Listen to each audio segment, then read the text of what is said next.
Hello बच्चों बेटे कल ਆਪਾਂ ट्रांजिशन एलीमेंट्स ਦੇ आयनाइजेशन एंथैल्पी बारे डिस्कस ਕੀਤਾ ਸੀ। ਅੱਜ ਆਪਾਂ ਕਰਦੇ ਹਾਂ बेटे oxidation states of transition metals या एलिमेंट्स।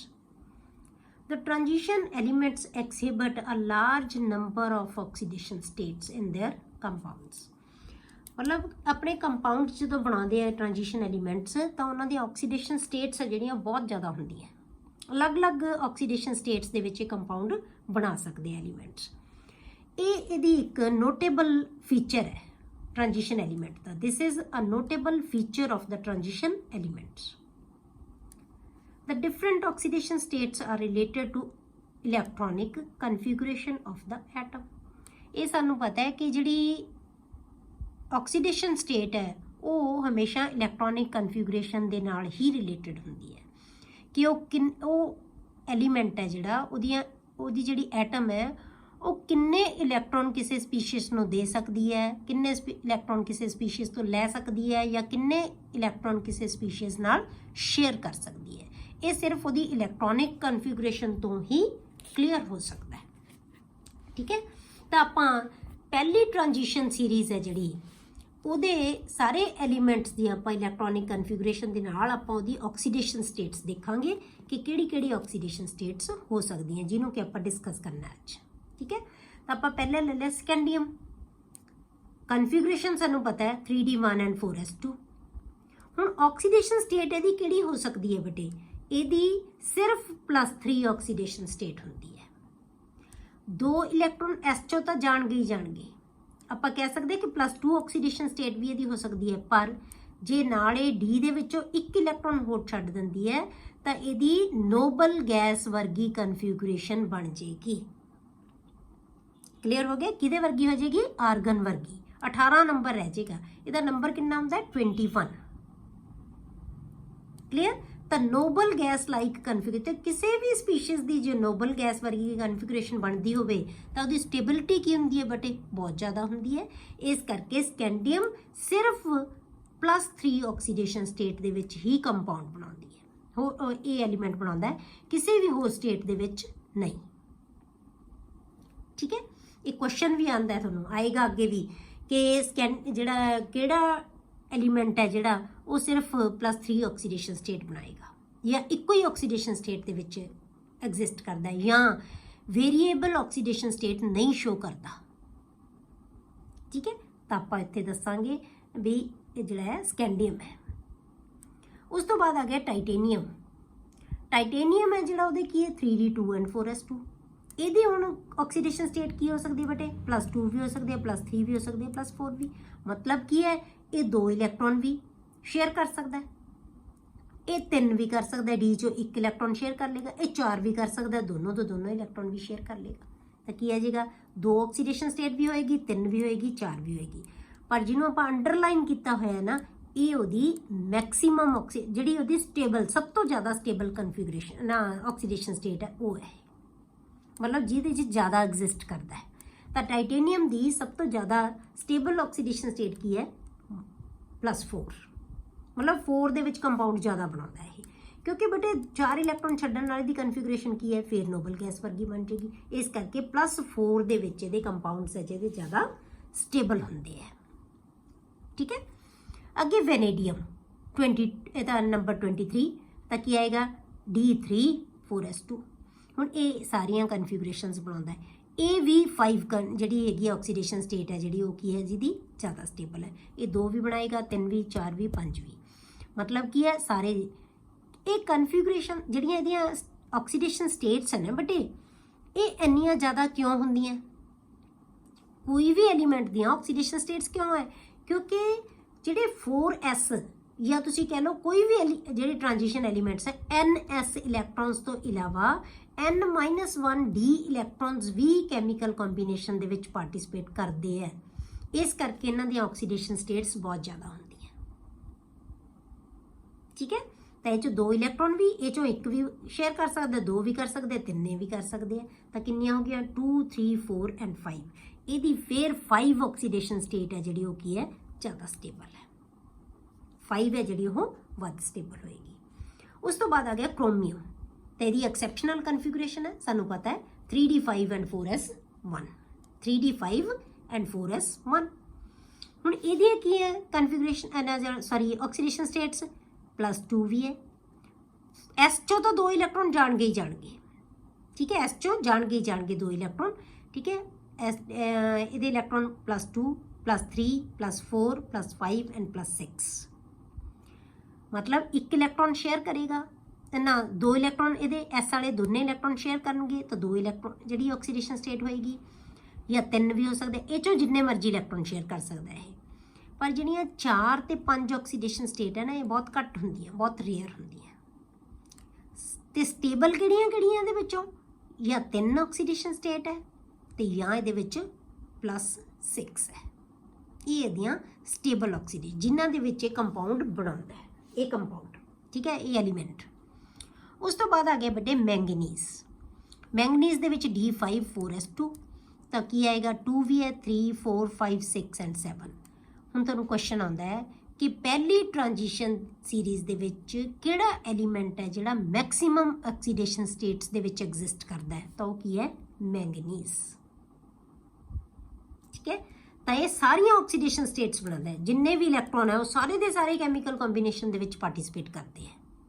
तो किन्ने कर सकते हैं, मैक्सिमम किन्ने इहदे कोले 7 है, डी दे विच सारे हाफ फिल्ड है, एस दे विच 2 इलैक्ट्रॉन है, ये सारे पार्टिसिपेट कर सकते हैं। तो कितों तक आएगा 7 तक इहदियां ऑक्सीडेशन स्टेट्स है जिहड़ियां हो सकती हैं।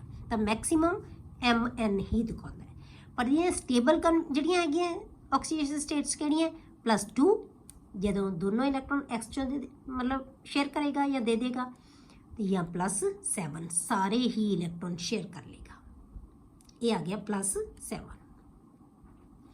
Next Fe D6 and 4s2, ये कितना आएगा 2 भी हो सकती है, 3 भी हो सकती है, 4 भी, 5 भी एंड 6 भी। ये 7 तक नहीं जाएगा, क्यों, क्योंकि ये हुण इलैक्ट्रॉन्स की पेयरिंग होने लगी बेटे। ये डी का 1 ऑर्बिटल ने तो पेयर अप हो गया, तो किन्ने इलैक्ट्रॉन रह गए बेटे, ये 4 इलैक्ट्रॉन्स अनपेयर्ड है, मतलब 4 ऑर्बिटल्स दे विच एक इलैक्ट्रॉन है, तो वो 4 ते 2 एस वाले, ये 6 इलैक्ट्रॉन ही पार्टिसिपेट कर सकते हैं। इस करके जी हैगी ऑक्सीडेशन स्टेट वो मैक्सीमम 6 तक होएगी, 7 तक नहीं जा सकता, क्योंकि डी दे विच दोनों इलैक्ट्रॉन तो फील्ड है, तो ना किसी नाल शेयर कर सकता है, ना वो कोले खाली ऑर्बिटल है, एक तो फील्ड ऑर्बिटल है। अगे D7 and 4s2, हुण इहदियां ऑक्सीडेशन स्टेट्स बेटे घटदियां जाणगियां, क्यों, क्योंकि पेयरिंग स्टार्ट होगी, जिन्ने ज़्यादा पेयर अप होणगे उन्नी ऑक्सीडेशन स्टेट घटती जाएगी, ठीक है। D7 दे विच 2 पेयर अप हो गए, तो यदि किन्ने हो सकते हैं 2, इत्थे तुहाडे कोले किन्ने आ जाने, 2 इहदे कोले इलैक्ट्रॉन है, तो इहदे विचों जिन्ने बच जाणगे वो है किहड़ियां ऑक्सीडेशन स्टेट इहदियां हो सकदियां 2 +2 +3 and +4, +4 है जिहड़ी बहुत रेयर हुंदी है।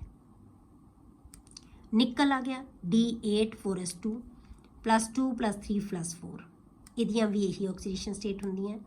कॉपर है जिहड़ा वो की है बेटे D10 4s1, ਇਹਦੇ 1 ऑक्सी, क्योंकि ये फिल्ड है बेटे, ये फुली फिल्ड है, सिर्फ ਜਿਹੜੇ पहली ट्रांजिशन सीरीज़ ਦੇ ਵਿੱਚੋਂ सिर्फ एक एलीमेंट है ਜਿਹੜਾ +1 ऑक्सीडेशन स्टेट बनाता है, होर कोई भी एलीमेंट +1 ऑक्सीडेशन स्टेट नहीं बनाएगा, ठीक है, होर कोई भी एलीमेंट नहीं बनाएगा, सिर्फ ये तां बनाता ऑक्सीडेशन स्टेट क्योंकि ये 3D ਦੇ ਵਿੱਚ ਫਿਰ 10 इलैक्ट्रॉन होंगे है, अदरवाइज तो आप कहने हैं कि 2 इलैक्ट्रॉन एस च 2 होंगे है, ये तो यदि एक्सैप्शनल कन्फिगरेशन है, तो 2 इलैक्ट्रॉन तो जाणगे 2 तो हरेक की कन्फिगरेशन होएगी। पर कॉपर एक इहो जिहा एलीमेंट है बेटे कि 1 इलैक्ट्रॉन छड्डण तो बाद उहदी stable configuration fully filled d orbital है, तो इह चों इलैक्ट्रॉन का रिमूवल मुश्किल होंदा है, इस करके ये स्टेबल हो जाता है। कोई भी चीज़ स्टेबल होना ही चाहती है ना, तो ये स्टेबल हो जाता है, इस करके दूजा इलैक्ट्रॉन लूज करेगा ही नहीं, तो यदि ऑक्सीडेशन स्टेट 1 भी शो करता है ये एलीमेंट, क्लियर। उस तो बाद आ गया बेटे ये 2 भी बना दिया, 1 भी बनाएगा तो 2 ऑक्सीडेशन स्टेट भी बनाती है। अगला आ गया बेटे जिंक, जिंक का 3D10 and 4s2, ये सिर्फ 2 ऑक्सीडेशन स्टेट बनाता है। जिंक है जो की है +2 ऑक्सीडेशन स्टेट बनाता है, क्योंकि 2 इलैक्ट्रॉन लूज करने तो बाद डी दे विच 10 इलैक्ट्रॉन्स रह जाते हैं, स्टेबल कन्फिगरेशन बन जाती है। ठीक है। तो हुण तुहाडे कोले की आ गया, दो एलीमेंट है जिहड़े पहली सीरीज़ दे विच जिहड़े कि सिर्फ इक्को ही ऑक्सीडेशन स्टेट शो करते हैं। हुण तुसीं इत्थे ध्यान करना है, एक स्कैंडियम है ते जिंक है। तुहानूं पिछे क्वेश्चन आएगा, ਉਹਦਾ ਤੁਸੀਂ आंसर देना होएगा कि जो क्वेश्चन पूछा गया तो इन्हां दोनों चों एक आंसर आएगा, वो किहड़ा होएगा, उदों तुसीं दसना है। ठीक है, ध्यान नाल सुननी है। हुण ये अगों आंसर तुसीं अपने आप देना है कि इन्हां दोनों चों एक होएगा। नैक्सट है, हुण आपां इन्हां दा रीजन की दिन्ने आपां भी क्यों ये वेरीएबल ऑक्सीडेशन स्टेट्स भी इन्नियां च आपां बनाईआं। The variable oxidation states of transition elements is due to the tendency of N-D and Ns electrons to take part in bond formation. Bond formation ਦੇ ਵਿੱਚ ਬੇਟੇ Ns electrons ਦੇ ਨਾਲ Ns electrons ਨੇ ਤਾਂ ਕਰਨਾ ਹੀ ਕਰਨਾ ਪਾਰਟਿਸਿਪੇਟ, ਠੀਕ ਹੈ, ਆ ਤਾਂ ਸਾਰੇ ਕਰਨਗੇ ਹੀ ਕਰਨਗੇ।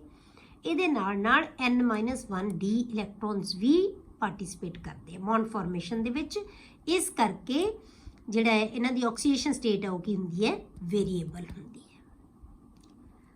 ਠੀਕ ਹੈ, ਹੁਣ ਆਪਾਂ ਕਹਿੰਦੇ ਕਿ ਜਿਹੜਾ ਆਕਸੀਡੇਸ਼ਨ ਸਟੇਟਸ ਦਾ ਲੈਸਰ ਜਿਹੜਾ ਹੈਗਾ ਨਾ ਨੰਬਰ, ਮਤਲਬ ਘੱਟ ਆਕਸੀਡੇਸ਼ਨ ਸਟੇਟ ਦੇਖੋ ਤੁਸੀਂ ਇੱਥੇ ਇੱਥੇ ਤੇ ਨੀਚੇ, ਮਤਲਬ ਐਕਸਟ੍ਰੀਮ ਐਂਡਸ ਦੇ ਉੱਤੇ ਜੇ ਆਪਾਂ ਸੀਰੀਜ਼ ਦੇ ਸ਼ੁਰੂ 'ਚ ਲੈ ਲਈਏ ਜਾਂ ਸੀਰੀਜ਼ ਦੇ ਅਖੀਰ 'ਚ ਲੈ ਲਈਏ ਤਾਂ ਆਕਸੀਡੇਸ਼ਨ ਸਟੇਟ ਦਾ ਨੰਬਰ ਹੈ ਜਿਹੜਾ ਉਹ ਕੀ ਹੈ ਬੇਟੇ, ਘੱਟ ਹੈ।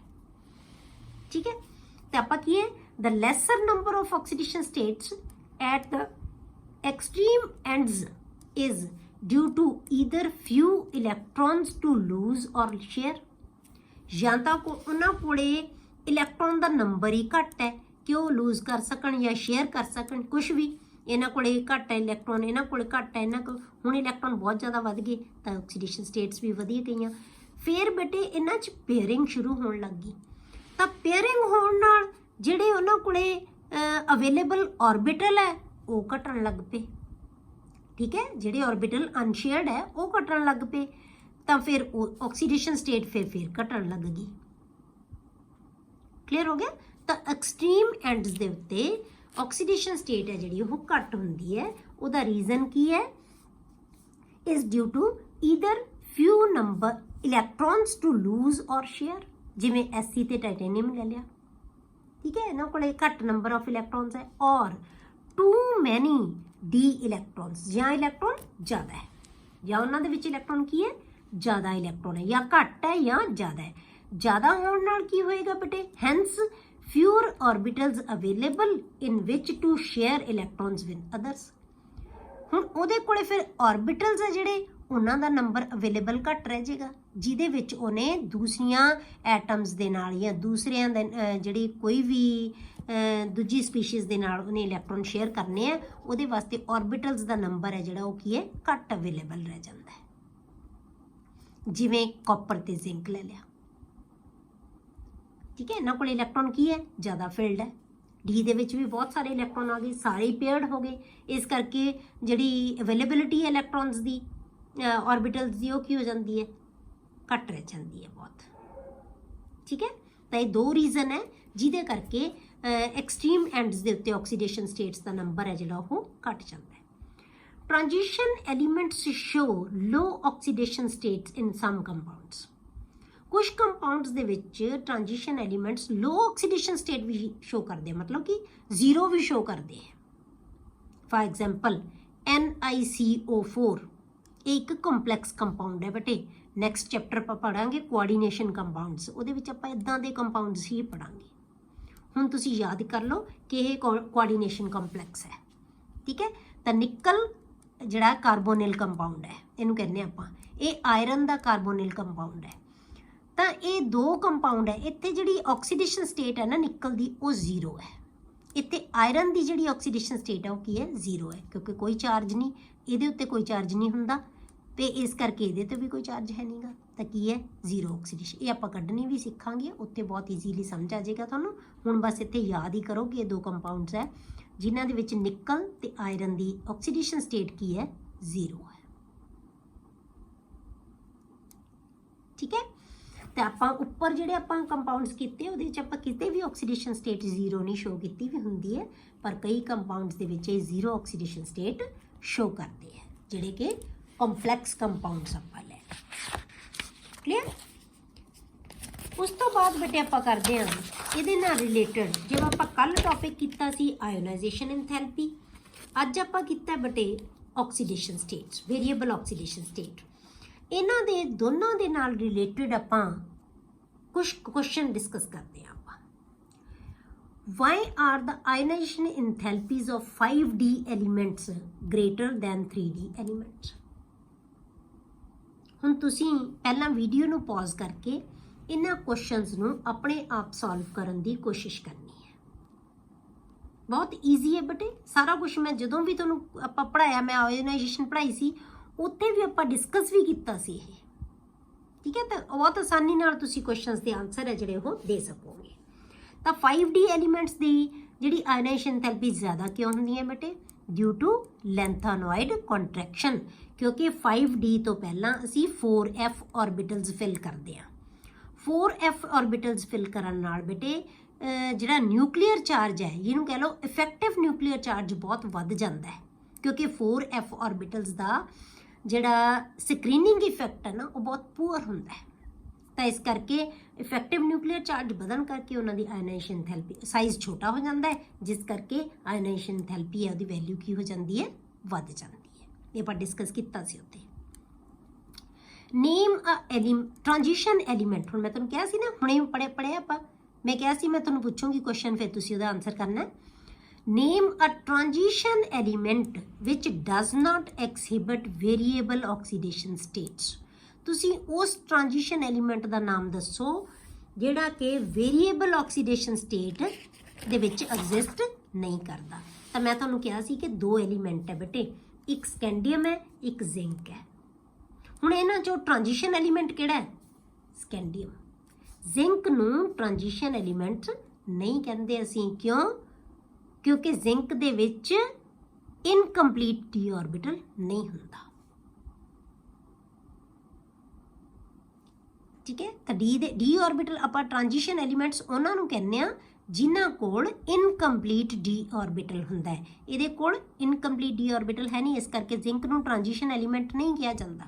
ਤਾਂ ਇਹਨਾਂ ਨੇ ਕੁਐਸਚਨ ਕੀ ਪੁੱਛਿਆ ਕਿ ਉਸ ਟ੍ਰਾਂਜੀਸ਼ਨ ਐਲੀਮੈਂਟ ਦਾ ਨਾਮ ਦੱਸੋ। ਤਾਂ ਟ੍ਰਾਂਜੀਸ਼ਨ ਐਲੀਮੈਂਟ ਕਿਹੜਾ? ਸਕੈਂਡੀਅਮ। ਜੇ ਤੁਸੀਂ ਬੇਟੇ ਧਿਆਨ ਨਾਲ ਕੋਈ ਕਾਪੀ ਤੇ ਲਿਖੇ ਪਏ ਹੈ, ਇਹਨਾਂ ਨਾਲ ਪੜ੍ਹ ਕੇ ਤੁਹਾਨੂੰ ਸਮਝ ਨਹੀਂ ਆਏਗੀ। ਜੇ ਤੁਸੀਂ ਇਹਨੂੰ ਧਿਆਨ ਨਾਲ ਦੇਖੋਗੇ, ਵੀਡੀਓਜ਼ ਨੂੰ ਸਮਝੋਗੇ, ਤਾਂ ਕੋਈ ਕੁਐਸਚਨ ਇਹੋ ਜਿਹਾ ਨਹੀਂ ਹੋਣਾ ਜਿਹਦਾ ਤੁਸੀਂ ਆਨਸਰ ਨਹੀਂ ਦੇ ਸਕੋਗੇ, ਪਰ ਤੁਸੀਂ ਇਹਦੇ ਵਾਸਤੇ ਸਮਝਣਾ ਤੁਹਾਡਾ ਜ਼ਰੂਰੀ ਹੈ। ਅਗਲਾ ਕੁਐਸਚਨ ਹੈ ਬੇਟੇ, which of the third series of the transition metals exhibit largest number of oxidation states and why। ਹੁਣ ਆਪਾਂ ਕੀ 3D ਸੀਰੀਜ਼ ਜਿਹੜੀ ਆਪਾਂ ਲਈ ਹੈ ਟ੍ਰਾਂਜੀਸ਼ਨ ਮੈਟਲਸ ਦੀ, ਉਹਦੇ ਵਿੱਚੋਂ ਸਭ ਤੋਂ ਜ਼ਿਆਦਾ ਆਕਸੀਡੇਸ਼ਨ ਸਟੇਟਸ ਕਿਹੜਾ ਐਲੀਮੈਂਟ ਸ਼ੋ ਕਰਦਾ ਹੈ? ਕਿਹੜਾ ਐਲੀਮੈਂਟ ਸੀ? ਮੈਂ ਤੁਹਾਨੂੰ ਕਿਹਾ ਸੀ ਕਿ ਇੱਥੇ ਦੇਖੋ ਤੁਸੀਂ, ਆਪਾਂ ਜਦੋਂ ਆਪਾਂ ਪੜ੍ਹ ਰਹੇ ਸੀ ਮੈਂਗਨੀਜ਼ ਨੂੰ, ਤਾਂ ਮੈਂ ਕਿਹਾ ਸੀ ਕਿ ਮੈਂਗਨੀਜ਼ ਹੈ ਜਿਹੜਾ ਸਭ ਤੋਂ ਜ਼ਿਆਦਾ ਆਕਸੀਡੇਸ਼ਨ ਸਟੇਟਸ ਸ਼ੋ ਕਰਦਾ ਹੈ, ਠੀਕ ਹੈ। ਤਾਂ ਮੈਂਗਨੀਜ਼ ਹੈ, ਕਿਉਂਕਿ ਆਪਾਂ ਪਹਿਲਾਂ ਆਕਸੀਡੇਸ਼ਨ ਸਟੇਟ ਵਧਦੀਆਂ ਜਾਂਦੀਆਂ, ਮੈਂਗਨੀਜ਼ ਦੀ ਸਭ ਤੋਂ ਜ਼ਿਆਦਾ ਹੈ। ਕਿਉਂ ਬੇਟੇ? ਕਿਉਂਕਿ ਮੈਂਗਨੀਜ਼ ਦੇ ਵਿੱਚ ਤੁਹਾਡੇ ਕੋਲੇ ਜਿਹੜੇ ਨੰਬਰ ਆਫ ਇਲੈਕਟ੍ਰੋਨਸ ਹੈ ਨਾ ਪਾਰਟਿਸਿਪੇਟ ਕਰਨ ਲਈ ਬੌਂਡਿੰਗ ਦੇ, ਉਹ ਮੈਕਸਿਮਮ ਹੈ, ਕਿਉਂਕਿ ਇਹਦੇ ਵਿੱਚ ਸਾਰੇ ਕੀ ਹੈ? ਅਨਪੇਅਰਡ। ਇਹ ਦੋਨੋਂ ਇਲੈਕਟ੍ਰੋਨ ਪਾਰਟਿਸਿਪੇਟ ਕਰ ਸਕਦੇ ਹੈ, ਐਸ ਦੇ ਦੋਨੋਂ ਇਲੈਕਟ੍ਰੋਨ ਪਾਰਟਿਸਿਪੇਟ ਕਰ ਸਕਦੇ ਹੈ, ਤੇ ਇਹਦੇ ਕੋਲ ਕੀ ਹੈ? 5 ਦੇ 5 ਅਨਪੇਅਰਡ ਹੈ।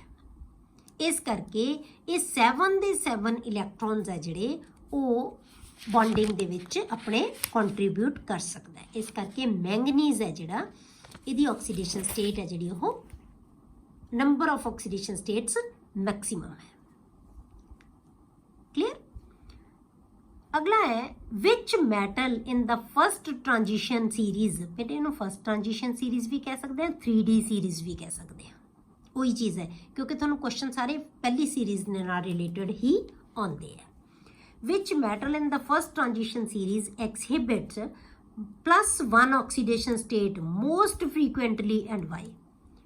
ਤਾਂ ਪਹਿਲੀ ਸੀਰੀਜ਼ ਦੇ ਵਿੱਚੋਂ ਸਿਰਫ ਇੱਕ ਹੀ ਐਲੀਮੈਂਟ ਹੈ ਜਿਹੜਾ +1 ਆਕਸੀਡੇਸ਼ਨ ਸਟੇਟ ਵੀ ਸ਼ੋ ਕਰਦਾ ਹੈ, ਬਹੁਤ ਈਜ਼ੀਲੀ, ਬਹੁਤ ਫ੍ਰੀਕੁਐਂਟਲੀ +1 ਆਕਸੀਡੇਸ਼ਨ ਸਟੇਟ ਸ਼ੋ ਕਰਦਾ ਹੈ। ਤੇ ਕਿਉਂ ਕਰਦਾ ਹੈ? ਤਾਂ ਆਪਾਂ ਕੀ ਰੀਜ਼ਨ, ਆਪਾਂ ਕਿਹੜਾ ਦੱਸਿਆ ਸੀ?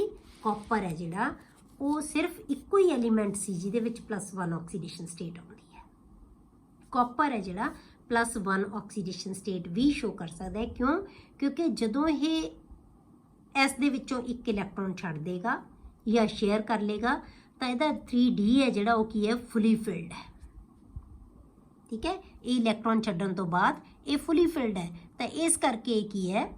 ਸਟੇਬਲ ਕਨਫਿਗੂਰੇਸ਼ਨ ਹੈ ਦੀ, ਇਸ ਕਰਕੇ +1 ਆਕਸੀਡੇਸ਼ਨ ਸਟੇਟ ਵੀ ਇਹ ਸ਼ੋ ਕਰ ਸਕਦਾ ਹੈ। D5 ਚ ਨਹੀਂ ਨਾ ਆਪਾਂ ਕਹਿ ਸਕਦੇ, ਇਹਦੇ ਚ ਨਹੀਂ ਕਹਿ ਸਕਦੇ। ਇਹਦੇ ਚ ਵੀ ਆਪਾਂ ਜੇ ਕਹਿ ਦਈਏ ਕਿ ਇਹਦੇ ਕੋਲੇ ਵੀ 1 ਇਲੈਕਟ੍ਰੋਨ ਹੈ, ਪਰ ਇਹਦੇ ਕੋਲੇ ਤਾਂ ਸ਼ੇਅਰ ਕਰਨ ਲਈ 5 ਜ਼ਿਆਦਾ ਪਏ ਆ ਸਮਾਂ ਹੋਰ, ਇਹ ਵੀ ਸ਼ੇਅਰ ਕਰ ਸਕਦਾ, ਇਹ ਹਾਫ ਫਿਲਡ ਹੈ।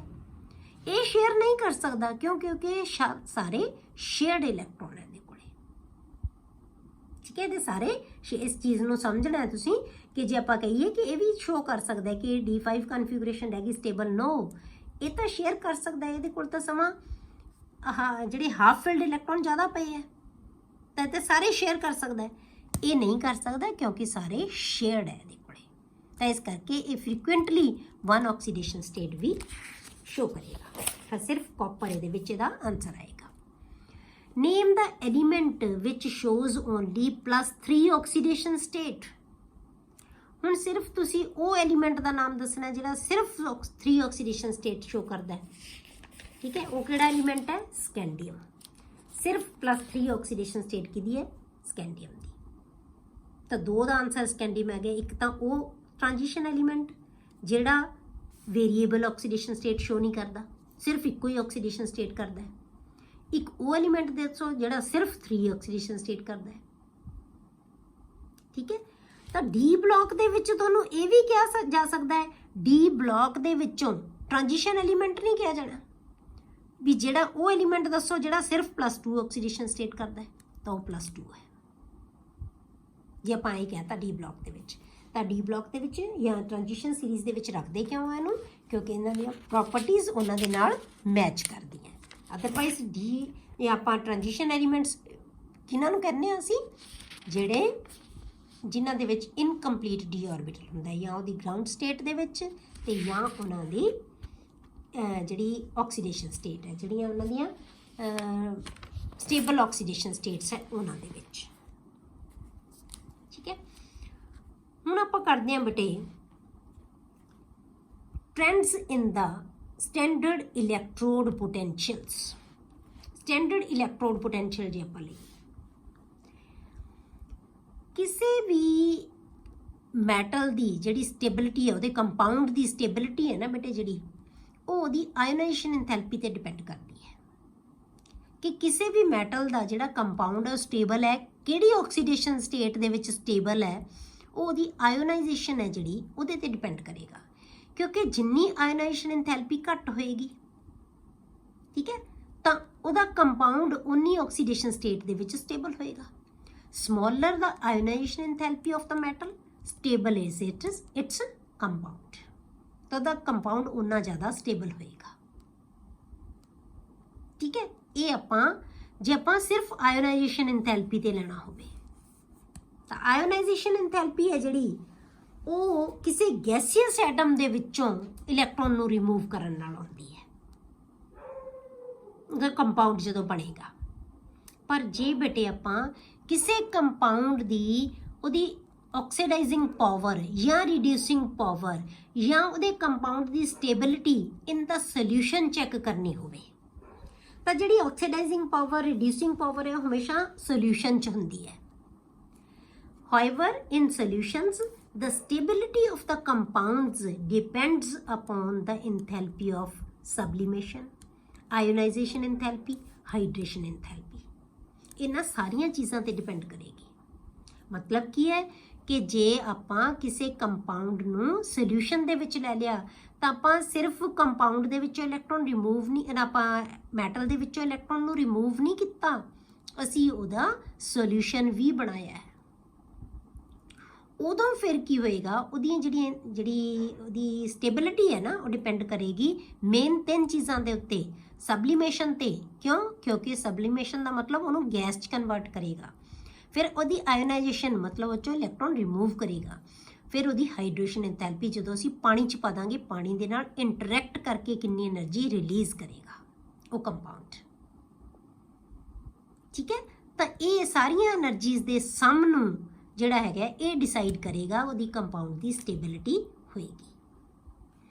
This can be explained in terms of their electrode potential values।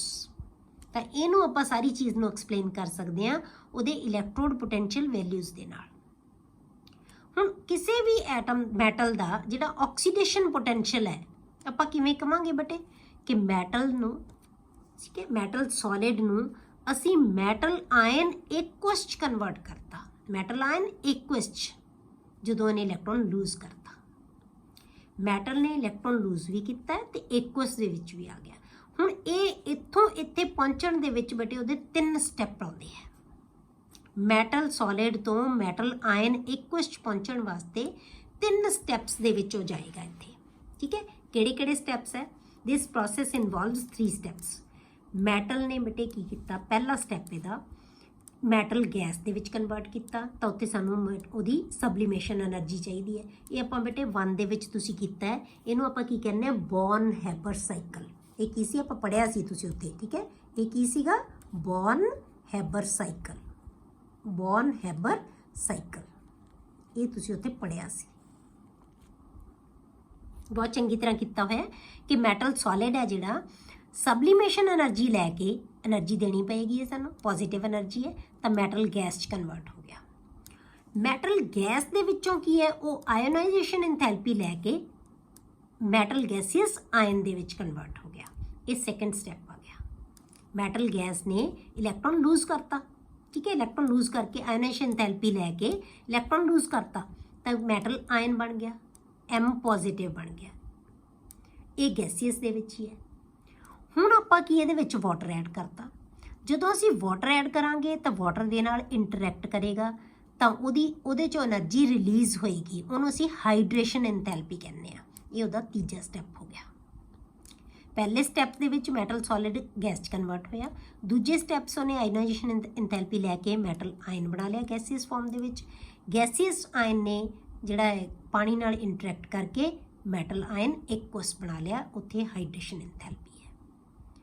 ਹੁਣ ਇਹਨਾਂ ਤਿੰਨਾਂ ਐਂਥੈਲਪੀਜ਼ ਦਾ ਸਮ ਹੈ ਜਿਹੜਾ ਉਹ ਕੀ ਹੈ, ਡੈਲਟਾ H। ਨੈਟ ਐਂਥੈਲਪੀ ਉਹ ਕੀ ਹੈ, ਡੈਲਟਾ H। ਮਤਲਬ M ਸੋਲਿਡ ਨੂੰ ਤੁਸੀਂ M ਆਇਨ ਐਕੁਅਸ 'ਚ ਕਨਵਰਟ ਕਰਨਾ ਹੈ, M ਸੋਲਿਡ ਨੂੰ M ਆਇਨ ਐਕੁਅਸ ਦੇ ਵਿੱਚ ਕਨਵਰਟ ਕਰਨਾ ਹੈ। ਤਾਂ ਇਹ ਤੁਹਾਡੇ ਕੋਲੇ 3 ਸਟੈਪਸ ਦੇ ਵਿੱਚ ਆ ਗਿਆ। ਹੁਣ ਇਹ ਸਟੈਪ ਹੈ ਜਿਹੜਾ ਉਹ ਸਿੰਗਲ ਸਟੈਪ ਹੈ, ਮਤਲਬ ਆਪਾਂ ਆਹ ਲਿਖ ਸਕਦੇ ਹਾਂ ਜਿਵੇਂ ਆਪਾਂ ਇੱਥੇ ਲਿਖਤਾ, ਪਰ ਇਹ ਸਮ ਆਫ 3 ਸਟੈਪਸ ਹੈ। ਠੀਕ ਹੈ, ਤਾਂ ਇਹ એનર્ਜੀ ਕੀ ਹੈ, 3 એનર્ਜੀਜ਼ ਦਾ ਸਮ ਹੈ। ਠੀਕ ਹੈ, ਦ ਓਵਰਆਲ એનર્ਜੀ ਚੇਂਜ ਇਜ਼, ਜੇ ਅਸੀਂ ਓਵਰਆਲ એનર્ਜੀ ਲੈਣੀ ਹੈ ਇਹਦੀ, ਉਹ ਕਿਹਦੇ ਬਰਾਬਰ ਹੈ, delta H is equal to delta H sublimation plus ionisation enthalpy plus delta H hydration. ਇਹਨਾਂ ਸਾਰੀਆਂ એનર્ਜੀਜ਼ ਦਾ ਸਮ ਹੈ। ਕਲੀਅਰ? ਹੁਣ ਆਪਾਂ ਕੀ ਕਰਨੇ ਬਟੇ ਕਿ ਜੇ ਆਪਾਂ ਕਹੀਏ ਕਿ lower the value of electrode potential, ਮਤਲਬ ਕਿ ਜਿੰਨੀ ਵੈਲਿਊ ਘੱਟ ਹੋਏਗੀ ਇਲੈਕਟ੍ਰੋਡ ਪੋਟੈਂਸ਼ੀਅਲ ਦੀ, એનર્ਜੀ ਘੱਟ ਚਾਹੀਦੀ ਹੋਏਗੀ ਉਹਨੂੰ, ਠੀਕ ਹੈ, that is more negative standard reduction potential of the electrode। ਹੁਣ ਤੁਸੀਂ 1 ਦੇ ਵਿੱਚ ਆਪਾਂ ਰਿਡੌਕਸ ਰਿਐਕਸ਼ਨ ਕੀਤਾ ਹੋਇਆ, ਆਪਾਂ ਪੜ੍ਹਿਆ ਹੋਇਆ ਹੈ ਕਿ ਕਿਸੇ ਕੰਪਾਊਂਡ ਦਾ, ਕਿਸੇ ਵੀ ਸਪੀਸ਼ੀਜ਼ ਦਾ ਜੇ ਰਿਡਕਸ਼ਨ ਪੋਟੈਂਸ਼ੀਅਲ ਨੈਗੇਟਿਵ ਵੈਲਿਊ ਹੁੰਦੀ ਹੈ ਜਾਂ ਘੱਟ ਹੁੰਦਾ ਉਹਦਾ ਰਿਡਕਸ਼ਨ ਪੋਟੈਂਸ਼ੀਅਲ, ਤਾਂ ਉਹ ਆਇਨਿਕ ਫਾਰਮ 'ਚ ਬਹੁਤ ਈਜ਼ੀਲੀ ਚਲਾ ਜਾਂਦਾ ਹੈ, ਇਲੈਕਟ੍ਰੋਨ ਲੂਜ਼ ਕਰ ਸਕਦਾ ਹੈ। ਇਹ ਆਪਾਂ ਪੜ੍ਹਿਆ ਹੋਇਆ ਨਾ, ਜੇ ਰਿਡਕਸ਼ਨ ਪੋਟੈਂਸ਼ੀਅਲ ਘੱਟ ਹੁੰਦਾ ਹੈ, ਆਪਾਂ ਕਹਿੰਦੇ ਹਾਂ ਰਿਡਕਸ਼ਨ ਉਹਨਾਂ ਦੀ ਹੁੰਦੀ ਹੈ ਜਿਹੜੀ ਸਪੀਸ਼ੀਜ਼ ਦਾ ਰਿਡਕਸ਼ਨ ਪੋਟੈਂਸ਼ੀਅਲ ਜ਼ਿਆਦਾ ਹੁੰਦਾ ਹੈ। ਠੀਕ ਹੈ, ਰਿਡਕਸ਼ਨ ਦਾ ਮਤਲਬ ਕੀ ਹੈ, ਗੇਨ ਆਫ ਇਲੈਕਟ੍ਰੋਨ। ਤਾਂ ਜਿਨ੍ਹਾਂ ਦਾ ਰਿਡਕਸ਼ਨ ਪੋਟੈਂਸ਼ੀਅਲ ਘੱਟ ਹੋਏਗਾ ਉਹ ਈਜ਼ੀਲੀ ਇਲੈਕਟ੍ਰੋਨ ਗੇਨ ਨਹੀਂ ਕਰਦੇ। ਇਹਦਾ ਮਤਲਬ ਕੀ ਹੈ, ਉਹ ਆਇਨਿਕ ਫਾਰਮ 'ਚ ਜ਼ਿਆਦਾ ਰਹਿਣਗੇ। ਜਾਣਗੇ। ਇਹਦਾ ਮਤਲਬ lower the value of electrode potential, ਜਿੰਨਾ ਇਲੈਕਟ੍ਰੋਡ ਪੋਟੈਂਸ਼ੀਅਲ ਘੱਟ ਹੋਏਗਾ the more stable is the oxidation state of the transition atom in the aqueous solution, ਉਨੀ ਉਹਦੀ oxidation state ਹੈ ਜਿਹੜੀ ਉਹ stable ਹੋਏਗੀ। ਮਤਲਬ ਆਹ ਵੈਲਿਊ ਜਿੰਨੀ ਘੱਟ ਹੋਏਗੀ ਉਨੀ ਆ ਸਟੇਬਲ ਹੋਏਗਾ, ਕਿਉਂਕਿ ਥੋੜੀ એનર્ਜੀ ਚਾਹੀਦੀ ਹੈ। ਜਿੰਨੀ ਘੱਟ એનર્ਜੀ ਹੈ ਜਿਹੜੀ ਹੋਏਗੀ ਉਹ ਕੀ ਹੈ, ਉਹਦੀ ਉਨੀ ਆ ਆਇਨ ਦੀ ਸਟੇਬਿਲਿਟੀ ਹੈ ਜਿਹੜੀ ਉਹ ਜ਼ਿਆਦਾ ਹੋਏਗੀ, ਉਨਾ ਜ਼ਿਆਦਾ ਆਇਨ ਸਟੇਬਲ ਹੋਏਗਾ। ਠੀਕ ਹੈ, ਮੋਰ stable is the oxidation state of the transition atom metal या कह लो ये element in the aqueous solution. The electrode potentials at different metals can also be measured by forming the cell with standard hydrogen electrode। जो ਆਪਾਂ ਪਹਿਲਾਂ ਪੜਿਆ ਹੋਇਆ ਕਿ ਜੇ ਆਪਾਂ electrode potential ਹੈ ਨਾ ਅਲੱਗ-ਅਲੱਗ metals ਦੇ, ਆਪਾਂ ਹਾਈਡਰੋਜਨ ਇਲੈਕਟ੍ਰੋਡ ਦੇ ਨਾਲ ਉਹਨਾਂ ਦਾ ਸੈੱਲ ਬਣਾ ਕੇ ਤਾਂ ਆਪਾਂ ਰਿਡਕਸ਼ਨ ਪੋਟੈਂਸ਼ੀਅਲਸ ਉਹਨਾਂ ਦੇ ਕੈਲਕੂਲੇਟ ਕਰ ਸਕਦੇ ਹਾਂ। ਪਰ ਉੱਥੇ ਆਪਾਂ ਕਿਹੜੇ ਪੋਟੈਂਸ਼ੀਅਲਸ ਕੈਲਕੂਲੇਟ ਕਰਦੇ ਹੁੰਦੇ ਹਾਂ ਬੇਟੇ? ਹਮੇਸ਼ਾ ਰਿਡਕਸ਼ਨ ਪੋਟੈਂਸ਼ੀਅਲਸ। ਇਹ ਆਪਾਂ ਪੜ੍ਹਿਆ ਹੋਇਆ ਕਿ ਆਪਾਂ ਕਿ IUPAC ਨੇ ਕਿਹਾ ਹੋਇਆ ਕਿ ਜਿਹੜੇ ਅਸੀਂ ਪੋਟੈਂਸ਼ੀਅਲਸ ਲਵਾਂਗੇ ਸਾਰਿਆਂ ਨੂੰ ਅਸੀਂ ਹਮੇਸ਼ਾ ਰਿਡਕਸ਼ਨ ਪੋਟੈਂਸ਼ੀਅਲਸ ਦੇ ਵਿੱਚ ਹੀ ਲਵਾਂਗੇ। ਕਲੀਅਰ ਹੋ ਗਿਆ? ਤਾਂ ਇਹਨਾਂ ਮੈਟਲਸ ਦੇ, ਸਾਰੀਆਂ ਇਹ ਮੈਟਲਸ ਹੀ ਹੈ, ਮੈਟਲਸ ਦੇ ਰਿਡਕਸ਼ਨ ਪੋਟੈਂਸ਼ੀਅਲ ਆਪਾਂ ਕੈਲਕੂਲੇਟ ਕਰ ਸਕਦੇ ਹਾਂ with the help of standard hydrogen electrode. ਠੀਕ ਹੈ, ਹੁਣ ਆਪਾਂ ਇਹਨਾਂ ਦੇ ਸਟੈਂਡਰਡ ਇਲੈਕਟ੍ਰੋਡ ਪੜਾਂਗੇ। ਆਪਾਂ ਇਲੈਕਟ੍ਰੋਡਸ ਦੇ ਪੋਟੈਂਸ਼ੀਅਲਸ ਹੈ ਜਿਹੜੇ ਕਿ ਮੈਟਲ ਆਇਨ 2 ਬਣਾ ਸਕਦਾ ਹੈ ਜਾਂ 3 ਬਣਾ ਸਕਦਾ ਹੈ, ਕਿਹੜੇ ਮੈਟਲ ਆਇਨਸ ਜ਼ਿਆਦਾ ਬਣਨਗੇ, ਇਹਨਾਂ ਬਾਰੇ ਆਪਾਂ ਡਿਸਕਸ ਕਰਾਂਗੇ ਨੈਕਸਟ ਲੈਕਚਰ